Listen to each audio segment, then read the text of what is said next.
Everyone, welcome back to the Financial Beast podcast. I'm your BFFF, best financial friend forever and ever and ever, Eric Miller. And I did another Between Two Erics, which is where I have one of my advisors, Eric Gersch, and we go over some financial topic that we think is going to be of interest to a lot of our audience. And today we're talking about the subject of artificial intelligence, AI. What are the pros for a practice owner? What are the cons for a practice owner? How do you better utilize it? These are all the things that we tackle today. And I think it's going to be an awesome, short, really concise, and I think that you'll enjoy it. So as always, please give us a like, share, subscribe. Make sure you go to our YouTube channel and hit subscribe so that you get all the content and all the video content. And also, make sure that you give us some feedback on how we're doing and that you actually like what we're doing. So give us a comment. That'd be good as well. So we get some engagement. And again, if you are a practice owner, if you are someone that owns a physical therapy practice, a dental practice, a optometry practice, a veterinary practice, and you need premier financial advice and are tired of not having the financial success that you deserve, make sure that you reach out to us. Go to Econologics Financial Advisors and schedule an appointment with us. So enjoy the episode. I'll see you guys on the next one. What else have you seen on Reddit that's been interesting to you? Huh.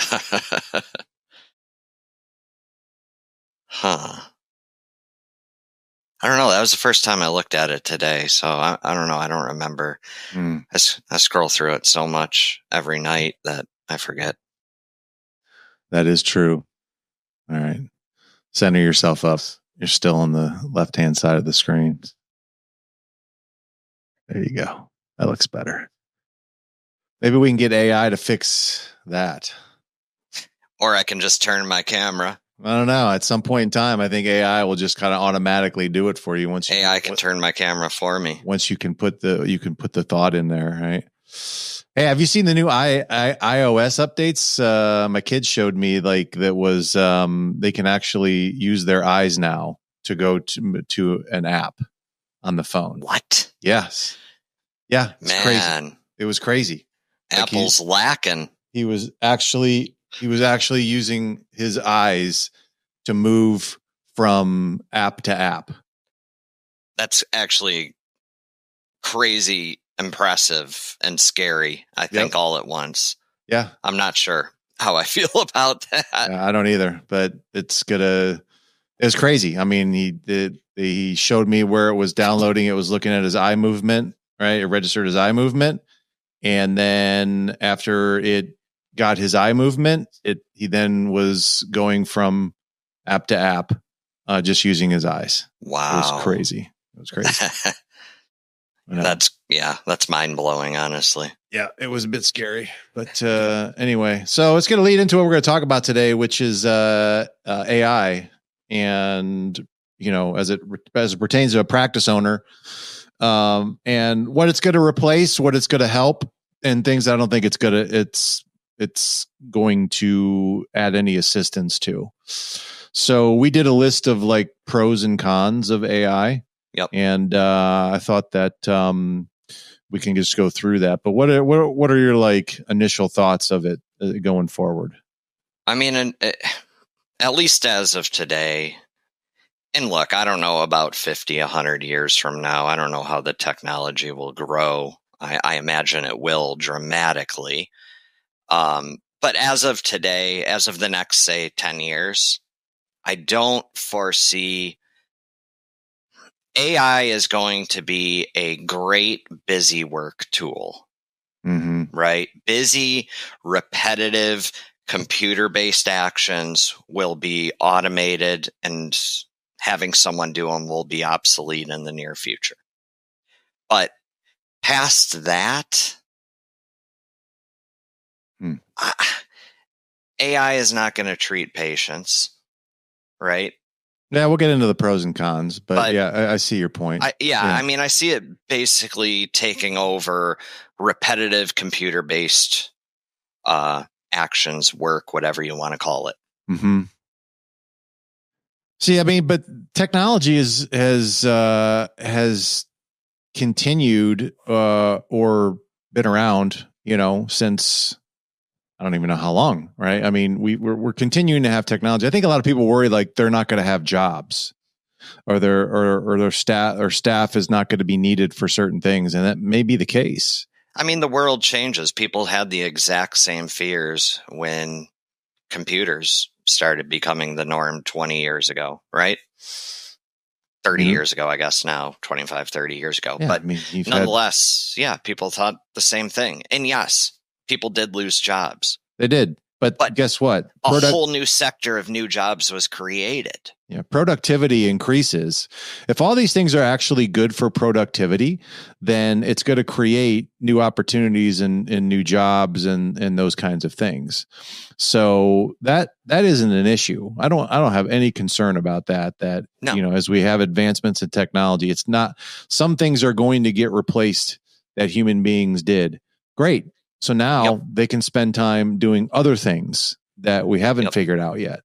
And that's how I think the migration of the labor force will work, and it will open up a new industry, and people will go there and they'll work there, and so on and so forth. So exactly, there may be a couple positions in a practice or a business that you don't need a person for anymore.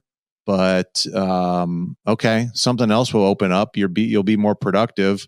You'll be able to see more patients. You'll probably have to add staff and support staff anyway. So anytime there's a new breakthrough technology, there's going to be losers, but there's also going to be winners. Yeah, and net balance. There's going to be a lot more winners. The world will go on. Yes, allegedly. We'll see. Maybe. Yeah.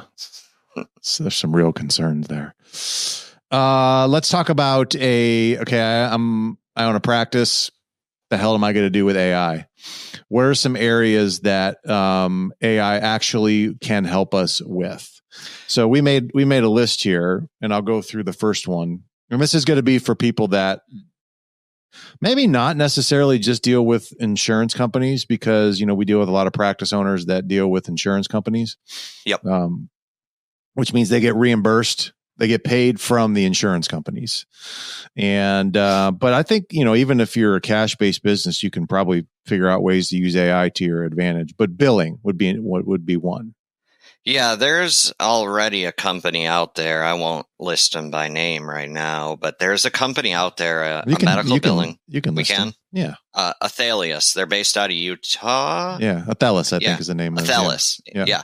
Anyways, they're based out of Utah, and they use AI for like prior authorization calls or pre-authorization, following up with insurance company on like, okay, where's the money?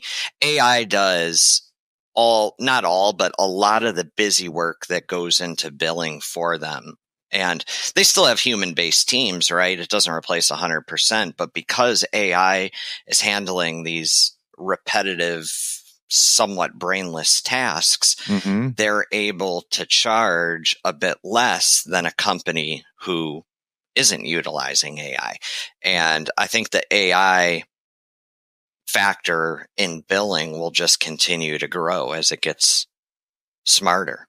Yeah. And even in, I think, the record keeping too. Oh, so, absolutely. Yeah. I mean, you can basically have a conversation with someone and just have all the notes as part of that.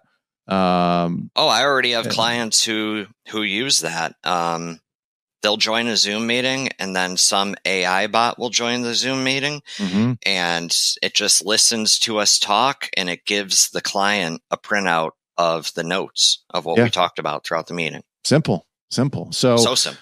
Yeah, it can actually save a lot of time. Honestly, we should probably look into using something like that. I was actually going to ask you guys if we've come across anything like that we can use. Yeah, I've got a couple for you, because we have to take notes just like, medical records. We have to take financial meeting records. Yeah. So I'd be curious if we could. That could make us more efficient. If we could figure out how to do that, because that would save time on you guys having to do, your copy talk records, even though it's pretty simple.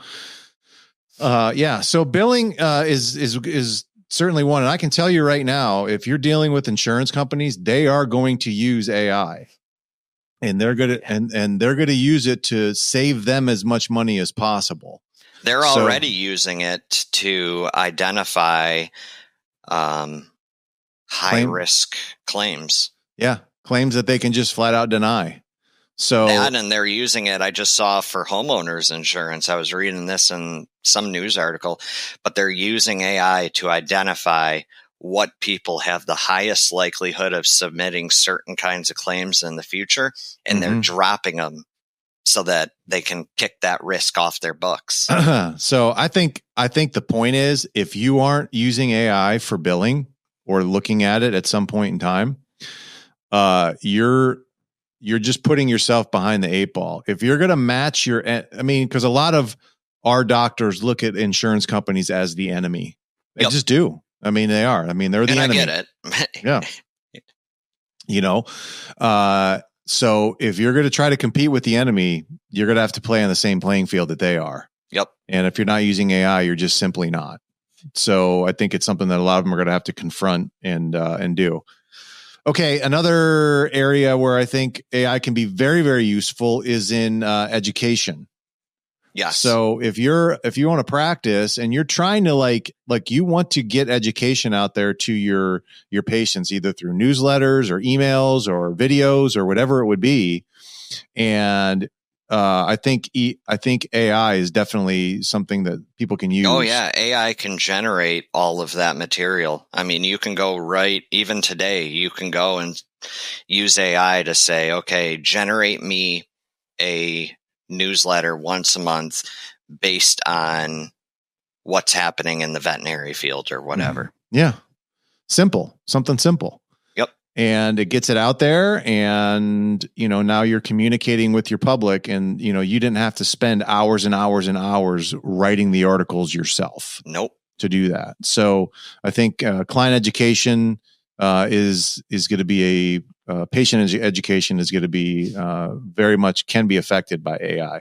Another one I think is really, really cool, which a lot of people need, is the writing of internal policies and procedures. Yes. So I've actually seen some people do this where they can put a policy or create a policy for your business. Because if you're not making policies for your business, I mean, that is a barrier to expansion. You need to have the ability for people to know what they're supposed to do, what they're not supposed to do. Yeah, there have to be guardrails. Yeah.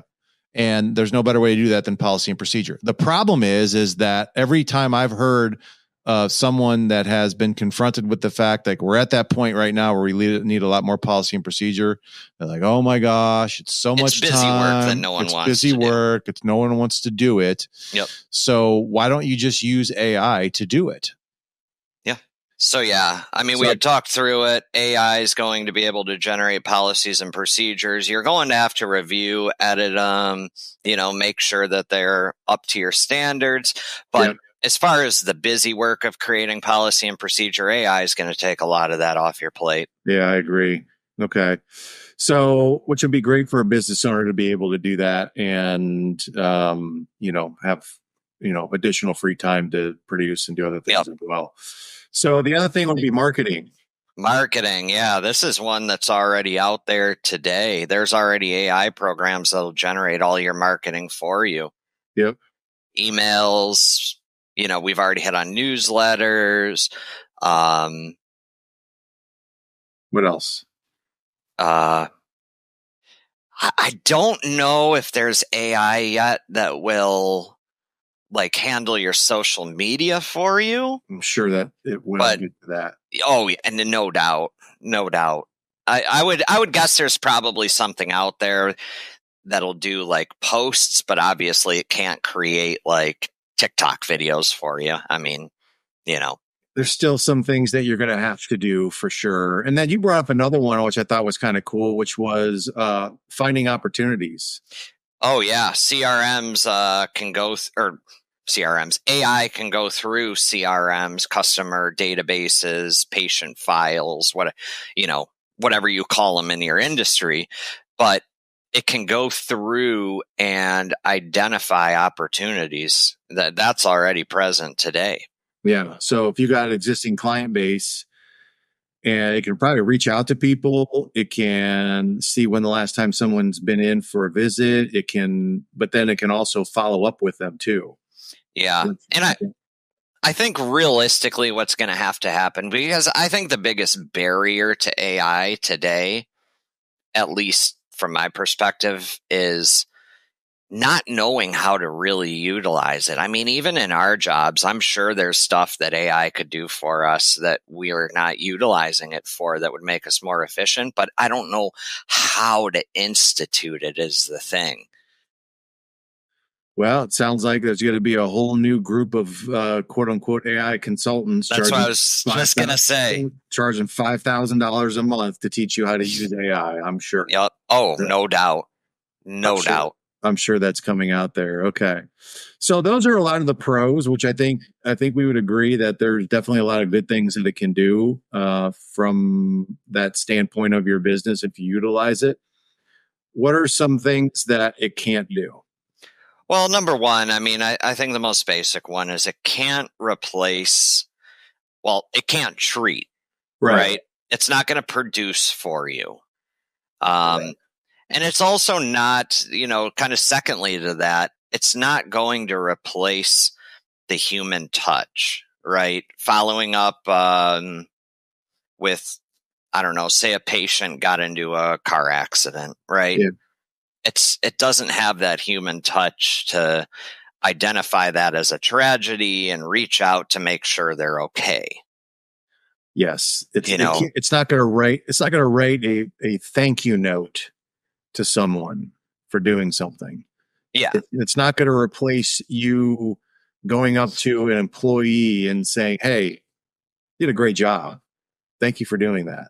No, it's not going to solve the problems of human relations. Yeah, exactly. That's a perfect way to word it. So I think you have to be very careful when you're using it that it doesn't replace that personal touch that so many people say is very, very important to them. Because make no mistake, human beings do like to be recognized. They like to be acknowledged. They like to be validated. And they don't really want a computer to give them that. They want another human being to do it. Yeah, it doesn't mean anything coming from a computer. No, not at all. So I think when you're looking at, no, you're right. It's not going to replace, which is why I think most of the people that we're dealing with are in a business that will never be replaced by AI. Some of the functions that you do may, but we're a ways away from robots treating. Oh, yeah. Yeah. We're not going to see that in our career time, most likely. I mean, everyone likes to watch Star Wars and see all the robots that are fixing everybody, but I don't think that's going to happen for a long, long, long, long, long time. Yeah, I mean, we probably have decades before that is rolled out in any fashion. Yeah, I agree 100%. Yeah. So it won't replace treating, and then dealing with your staff, because it doesn't replace human emotions either. And like we talked about, it's not going to replace you handling your staff or your patients with live communication. Nope. Like that's one thing it will never, ever, ever replace is a live communication cycle. And there's nothing that restores understanding faster or handles upsets or handles, conflicts or anything like that more so than an actual live communication. Yeah, not a text, 100%. Not a text, not an email, not anything that AI can do is going to restore that. No, you have to get on the phone and talk to somebody one-on-one. Yeah. Everything else is secondary to that. You're never going to solve a problem over email. Yeah, it's just never going to happen. So, and we've had that happen all the time. I mean, how many times have you gotten angry email? People send in angry emails. Let me on it. Just so you know, people, just so you know, and whoever is listening right now, don't send an upset over an angry email. It's just dumb. If you're pissed off, call somebody and express it so that you can get it resolved. Yeah. But when you send an email to someone that says you did this bad to me, or you wronged me, or blah blah blah blah, like, what do you think's going to happen? I think it's the non-confrontational way for people to bring something up, but like you said, all it does is bring it up. It doesn't solve it. It still, it requires that live communication to solve it. And we see that, from time to time. Yeah. There's nothing that bugs me more. And I used to hate that idea. When I was a new advisor, the fact that you couldn't handle a conflict over email, I used to hate when you said that. But now, 7 years later, it's so true. It's a waste of time to even try. So, because all you're going to get is paragraphs and paragraphs and paragraphs of how you're right and I'm wrong. Yep. And you can't, it's not like it's going to be like everything's going to be kumbaya, but at least it settles down the emotion of it. It does. Mm-hmm. And you can get stuff like tone across better on the phone, whereas an email, it's just words, and sometimes it can be hard or, confusing to decipher what the tone is meant to be. So, but yeah, live communication, AI is not going to replace it. Long story short, it's definitely not going to do that. And then I think, look, AI can 100% like show you stats, and it can show you trends of your business and everything like that. But I don't know that, at least yet, it's going to tell you what to do. Like if you see a statistic going down in your business, your business pretty well, right? And the experience that you've had with your business, like I'll give you for an example. Okay, like when you start to see your statistics go down, oh, my assets under management has been nosediving. Yep. What are you going to do? You're going to type in to AI and say, how do I fix my assets under management going down? No. It's not going to tell you. It's going to give you a pretty general answer. It's taking you years and years of experience to figure out what to do. It takes action is what it takes. It doesn't take, I mean, in that case, I would have to look at my appointments, see who has what assets are held outside with other advisors. Okay. How can I bring them over where I can add more value than what they currently have? Mm-hmm. Am I doing something wrong in my delivery? Am I doing something wrong in my presentation? Do I have enough people in my pipeline? Whatever it is, AI is not going to tell you that. It's not that accurate at this point in time. No. For specific things. So it's not going to fix those. It's not going to tell you what to do. It's going to show you the areas that are deficient, but it's not going to tell you what to do. Yep. So you're going to have to still learn through experience and basic business principles of how to fix areas like that. Yeah. And then I think the last thing it's not going to fix motivation. No. Someone still has to go into action. Someone has to turn on the freaking computer. That's the thing about AI nobody realizes, is that it's no good. Someone's got to turn it on. Someone had to input the data. It doesn't create anything. It will assimilate and assemble and simplify data. It doesn't create anything. It doesn't replace imagination. It doesn't create new ideas. It may take ideas from other people. Yep. It may give it to you, but it doesn't create anything at all. Only human beings can do that. So I think we have to not let it dull our sense of creativity and imagination and problem solving, and still allow yourself to be able to solve problems, and not just say, I'm just going to go to AI to see if they can fix the problem. Yeah, you want to use it to be more efficient. You don't want to use it to you don't want to rely on it. It's still a machine. It's still a machine. It's tough. I know what I'm trying to say, but I'm having trouble finding the words. But yeah, that's kind of the best I can do. Is it's there to make you more efficient. It's not there to fix you. Yeah, I say simplify for sure. I think to make the accessible or the accessibility of data better, good data, and I think all those things are good. but it still doesn't create anything. It just doesn't. It was created. Somebody had to create AI. It just didn't morph all by itself. Yeah, no, absolutely. So the data had to come from somewhere. And the fact that it's out there is great. We just have to be able to use it and know what it's going to replace and what it's not going to replace. Yep. Okay, cool. All right, man. All right. I think we killed it. Till next time. Till next time. See you then.